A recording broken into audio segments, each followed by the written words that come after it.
Hi, my name is David P. Shapiro. I'm a San Diego criminal lawyer. I'm also the owner and managing partner of the law office of David P. Shapiro, practicing criminal defense in San Diego. Today, I want to discuss the common question that we receive: how can I be charged with rape if the person I had sex with consented? Well, there's many ways.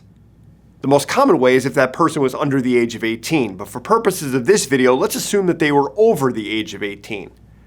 Well, how in the world can you be charged with rape when they consented?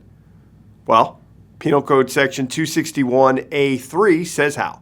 And what that Penal Code section says is that if someone was so intoxicated that they lacked the legal ability to consent, even though they might have consented or they might not have said anything at all, it is still a crime.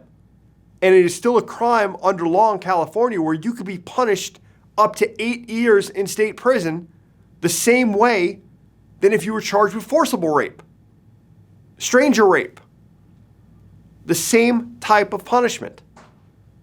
So what does the prosecution look for? What type of evidence do they need to build a case against you? How can you protect yourself?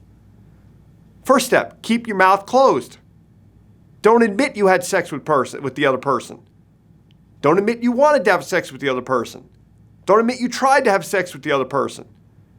And certainly don't talk about, well, I don't know, she fell down in the bar, but then she was okay. And, after she threw up, she came into bed with me. None of that.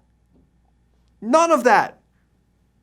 I'm telling you from experience, that is going to devastate your defense. Keep your mouth closed. Don't lie.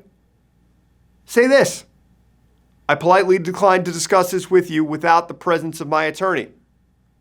You don't have to be rude. You're exerting your constitutional right to remain silent. Don't give up your DNA.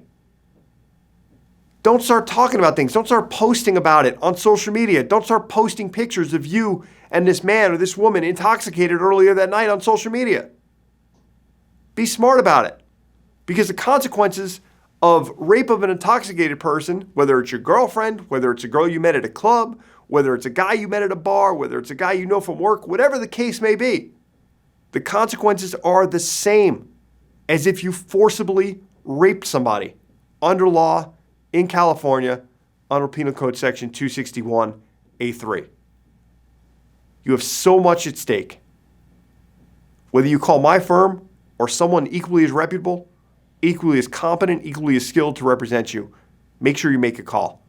We can be reached at 619-295-3555.